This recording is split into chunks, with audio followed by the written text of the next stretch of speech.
empresas ou instituições. Bom, e já que a gente está falando tanto do Ethereum, o próximo tema é interessante, que é justamente o maximalismo na visão do Vitalik, que é o fundador, o criador do tanto da Bitcoin Magazine, né? E depois ele sai da Bitcoin Magazine e cria o Ethereum.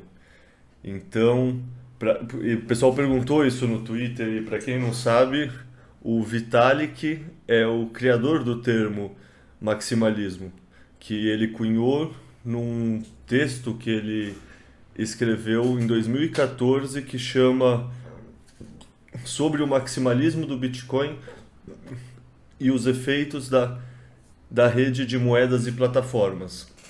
E ele introduziu esse termo de uma maneira pejorativa para falar que os bitcoins eram cabeça fechada, teimosos, ele, sei lá, uma atitude rejeicionista de quem rejeita novas ideias, sabe, refratários à mudança, tudo mais. E o termo foi sequestrado pelos próprios usuários, ou seja, pelos próprios maximalistas, porque eles se sentiram representados. Eles acharam que foi uma boa descrição e eles vestiram a carapuça, sabe?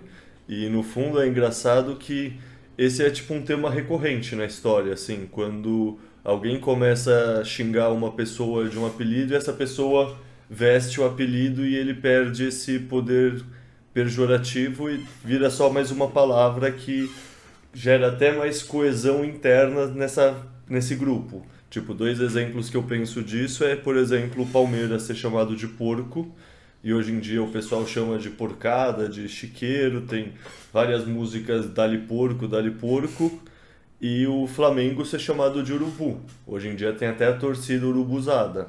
E assim, isso começou de maneira pejorativa e depois foi cooptado pelo próprio grupo que se sentia representado ou achava pejorativo e achou engraçado, sei lá. Mas é interessante que a origem do termo maximalista é justamente do criador da Ethereum. E no fundo, a ideia de fazer esse podcast em específico surgiu por conta de um texto que o Vitalik publicou, que é um texto que ele publicou no dia 1º de abril, para aumentar todas as nuances aqui dessa discussão, que chama Em Defesa do Maximalismo, que é um texto que a Madu traduziu. Então, passar a bola para a Madu e depois para o João também comentar. O que vocês acharam desse texto? O que vocês sei lá, tem para comentar desse texto? Porque assim, só um spoiler, pô, para mim parece que o Vitalik é 100% consciente do porquê o maximalismo faz sentido, ele simplesmente vendeu a alma para ganhar muita grana. Porque assim, todos os argumentos que ele representa, se não tivesse o nome que Vitalik, que tivesse qualquer outro nome, seria um texto aclamado entre os maximalistas como um texto que realmente descreve talvez 90, talvez 95% como o maximalismo e os bitcoinheiros interpretam o mundo e como o ecossistema é estruturado. Mas deixa eu passar a bola para vocês comentarem mais profundamente sobre esse texto. Pode ir, Quem mano. fala primeiro? Eu? É. Ah, cara, assim, eu achei o texto bem legal quando eu li. Bem interessante e bem curioso o fato de que ele escreveu esse texto e postou justamente no dia 1º de abril, que é conhecido como o Dia da Mentira, né? E aí gerou uma discussão acerca disso. Apesar da gente ter esse impasse com o Vitalik, por exemplo, porque ele tá ali na nata dos blogueirinhos da Ethereum, como diz o João, a gente também não pode negar que o menino é inteligente, sabe? Ele pode ter vendido a alma dele, como o Leta falou, mas ele não é burro. Então, ele não é uma pessoa idiota que sai falando merda porque ele é intelectualmente inferior, é porque simplesmente talvez ele queira só vender o peixe dele, então ele fala mal eventualmente do Bitcoin, dos bitcoinheiros maximalistas e tudo mais. Só que O engraçado também, depois eu acho que eu até cheguei a comentar isso com o ETA, é que lendo o texto mais atentamente, tu consegue perceber que tem algumas partes em que dá para ficar em dúvida se foi realmente ele que escreveu ou não, ou se foi alguém que escreveu por ele, porque ele cita ele na terceira pessoa estranha, assim. Mas, inegavelmente, se alguém escreveu aquilo por ele, ele permitiu que aquilo fosse postado no blog dele, portanto, permitiu que a imagem, o nome dele fosse vinculado a esse texto. Então, obviamente, ele deve ter lido, né, antes de liberar isso para todo mundo. E é interessante uma parte do texto que, inclusive, não. Tô confundindo aqui, mas tem uma parte do texto assim muito legal que ele fala justamente sobre questões em que o Bitcoin, entre aspas, não foi projetado e hoje agora a gente está vendo que na verdade já já está correndo há muito tempo propostas para projetar isso no Bitcoin, que são os covenants, que é a própria proposta da BIP 119 agora. E aí ele fala assim, né, tem uma hora do texto em que ele fala assim, ele utiliza termos assim um pouco até sarcásticos para dizer que em determinadas coisas o Ethereum pode ser superior, por exemplo, nessa questão de smart contracts e tudo mais, e que o Bitcoin até pode implementar isso por meio dos covenants, mas ele não faz ou ele não fez ainda porque aí ele entra na parte da ideia maximalista, porque a comunidade, os desenvolvedores, o próprio Bitcoin é muito ainda tem uma mente meio fechada, assim, é mais tradicional e demora muito para aprovar qualquer coisa dentro do Bitcoin, porque e daí ele fala, e se você não entender bem, nessa parte em que ele fala isso, você não entende se ele está criticando ou se ele está elogiando. Mas ele fala que o Bitcoin foi projetado para ser simples, para ser, não tão complexo, e de modo que ele sendo simples, todo mundo consegue entender a arquitetura dele, e ele não precisa ser complexo. E é por isso que, por exemplo, novas utilidades no Bitcoin que existem no Ethereum não são implementadas no Bitcoin pelo fato de que os próprios desenvolvedores e a comunidade não quer que ele seja complexo, porque ele não precisa disso.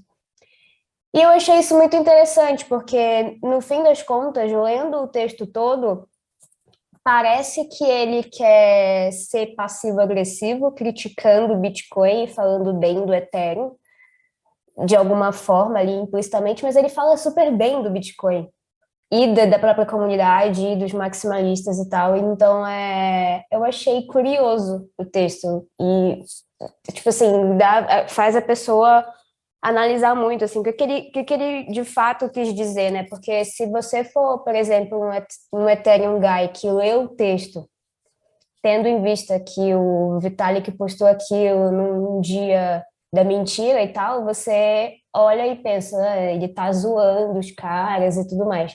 Mas se você é um maximalista e olha do ponto de vista, tipo, ele tá finalmente abrindo o que ele de fato pensa, aí você fica meio tendencioso com os seus próprios pensamentos, assim, as tuas próprias ideologias. Eu achei isso interessante. Mas eu acho que no fim das contas ele de fato quis fazer uma defesa mesmo do maximalismo. É, eu. O texto é bom, né? Não tem, assim, ele faz o caso do maximalismo muito bem. E, e eu fico me perguntando por que será que ele escreveu isso ou publicou isso no blog dele, porque realmente vai contra vai contra a moedinha dele aí que ele fundou, né? Que ele é o CEO da moeda. Mas assim, é, cara, o Vitalik é um cara estranho, é um cara difícil de decifrar. Eu acho que ele é meio pilantra, honestamente. A minha intuição é essa. Ele é um cara muito inteligente, sacou o Bitcoin muito cedo, e começou a ver que como ganhar dinheiro com o Bitcoin. Lá atrás ele até tentou levantar dinheiro para minerar Bitcoin simulando computadores quânticos, que na época ele foi bem criticado por fazer isso, porque simular computadores quânticos em computadores normais é matematicamente impossível, até onde sabes. Então ele estava tentando levantar dinheiro para fazer algo matematicamente impossível, e ele foi bem criticado por causa disso, toda a cara de um golpe, né? Porque o cara levantar dinheiro para fazer algo que não dá para fazer é a cara do golpe. E aí, depois dessa empreitada, ele abandonou isso aí, foi bem criticado. Aí ele começou a querer implementar scripts completos no Bitcoin, que é o que chama-se popularmente de smart contracts, né? É uma linguagem Turing completa chamada. Ele queria implementar isso no Bitcoin, também foi chutado e criticado, porque Bitcoin tem toda essa filosofia de manter a coisa simples e clara e para um propósito específico, porque é um problema difícil que o Bitcoin está tentando resolver, né? Então, a gente tornar as coisas mais simples, mais claras e mais focadas ajuda a resolver o problema difícil que a gente está tentando resolver. Essa sempre foi a filosofia da comunidade bitcoinheira e essa é a filosofia que acabou expulsando essas ideias do Vitalik. E aí, no final das contas, eu acho que ele achou a melhor maneira de ganhar dinheiro com Bitcoin foi, na verdade, sequestrando algumas palavras hype do Bitcoin, como blockchain e smart contracts, e criando a shitcoin dele própria. O fato é que o cara ele é inteligente, né, como a gente falou, então ele consegue fazer isso de uma maneira competente.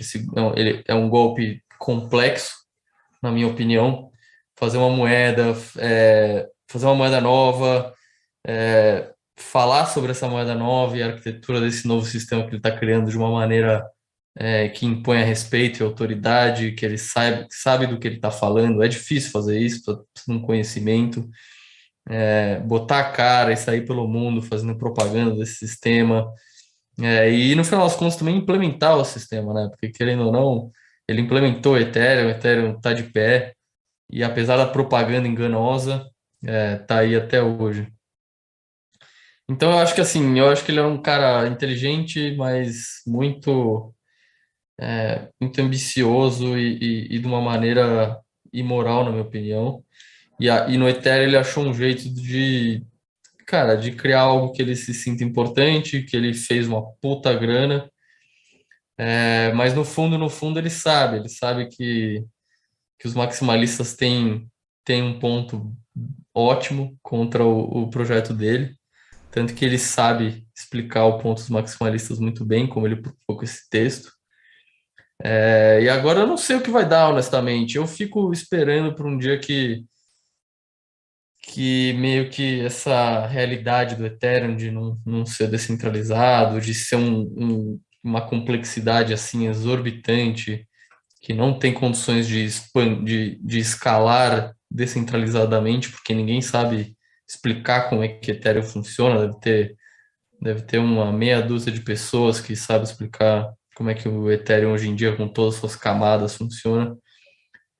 Então, em algum momento vai. Eu não sei, eu estou especulando aqui, mas eu acho que em algum momento esse, esse projeto dele aí pode ter um golpe de misericórdia aí em algum momento e acabar realmente o Ethereum. Como aconteceu com o famoso caso da Theranos, né? Que era aquela empresa da Elizabeth Holmes, que tem muitos paralelos com o Ethereum, né? Ela era uma pessoa prodígio, super inteligente, sempre foi mega inteligente, sabia profundamente do que se tratava a tecnologia que a empresa dela estava tentando criar, levantou dinheiro com muita gente importante, muita gente alto escalão, com status, relevância, coisa que também o Vitalik também fez.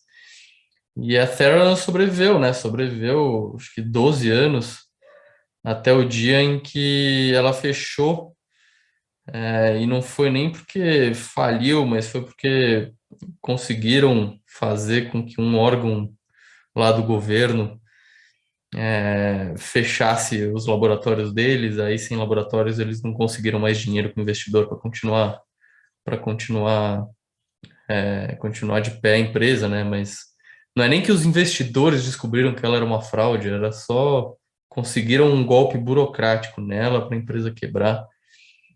Então, cara, essas coisas podem rolar por muito tempo. E eu acho que esse, honestamente, acho que esse é o caso do Ethereum. Cara, eu acho que esse é o melhor dos cenários.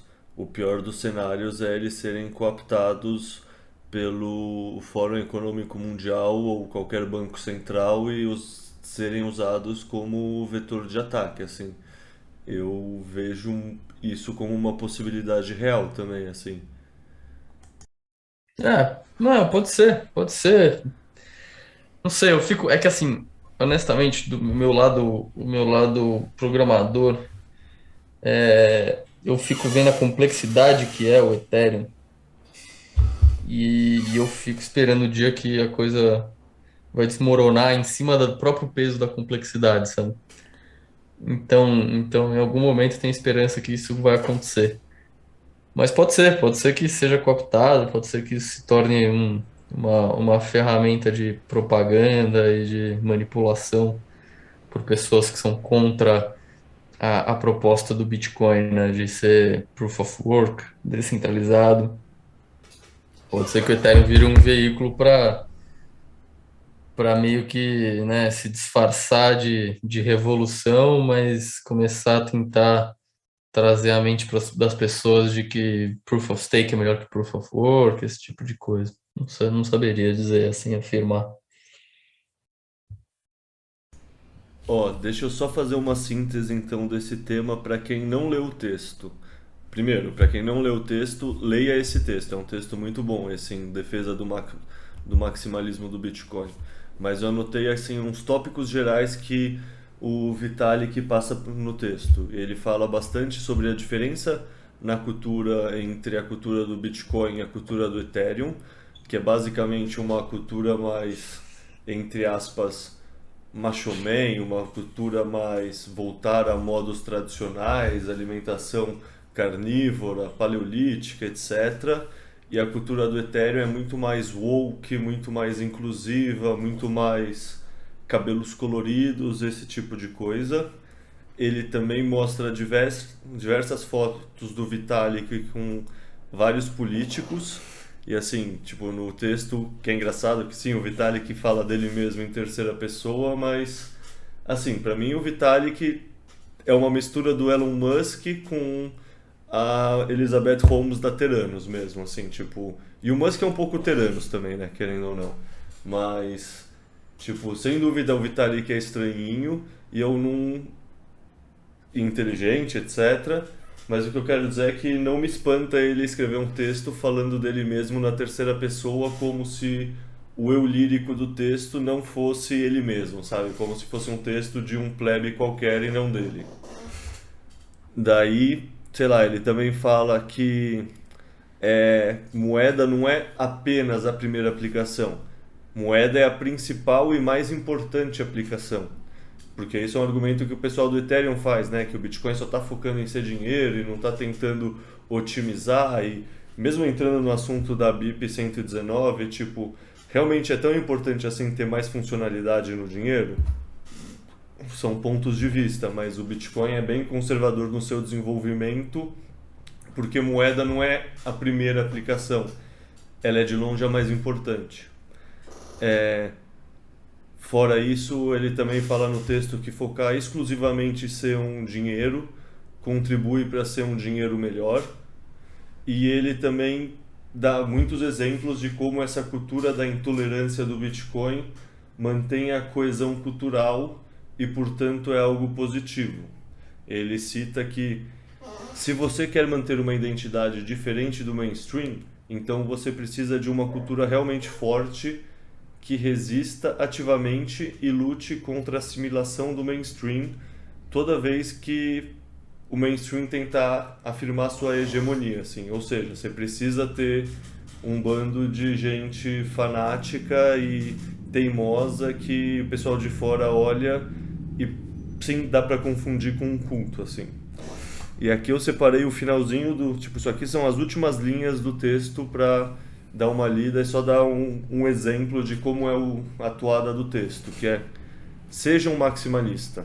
É melhor tornar seu protocolo muito simples e não atender a 10 aplicativos de jogos de curto alcance e de baixo valor, do que torná-lo muito complexo e não atender ao caso de uso central de dinheiro sólido que sustenta todo o resto. E é melhor ofender milhões defendendo agressivamente o que você acredita do que tentar manter todos felizes e acabar defendendo nada. Seja corajoso. Lute pelos seus valores. Seja um maximalista. Ou seja, é um texto que realmente quem é maximalista escuta isso e pensa: porra, eu concordo. Estranho ser o Vitalik falando disso, porque eu realmente concordo com o que está sendo dito aqui. E aí, não sei, eu também separei aqui na pauta uma outra visão maximalista que, sei lá, o Vitalik é interessante porque, beleza, eu, Leta, tive uma puta dificuldade também de entender o porquê ele publicou isso, assim, sendo bem sincero, dá pra especular, tudo mais, mas é muito estranho entender a motivação, porque é como se ele resolvesse abaixar todas as cartas e falar as verdades como ele pensa e como os maximalistas pensam, mas como é no 1º de abril, as pessoas não vão levar a sério.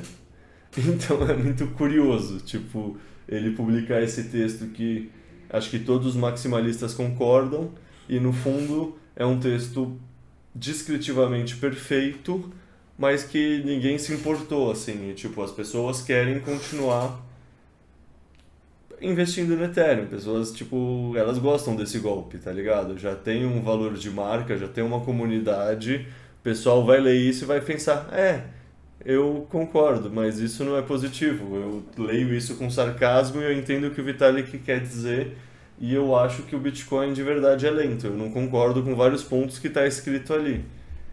E é doido, assim, porque, tipo, pra mim, e é isso, o que ele quis dizer mesmo? Ninguém soube precisar, bugou a cabeça de várias pessoas, mas pra mim, realmente é ele sendo sincero e se escondendo na data, assim, é 1º de abril, eu posso falar o que eu quiser e as pessoas só vão ficar confusas, então deixa eu falar isso aqui porque eu quero falar isso.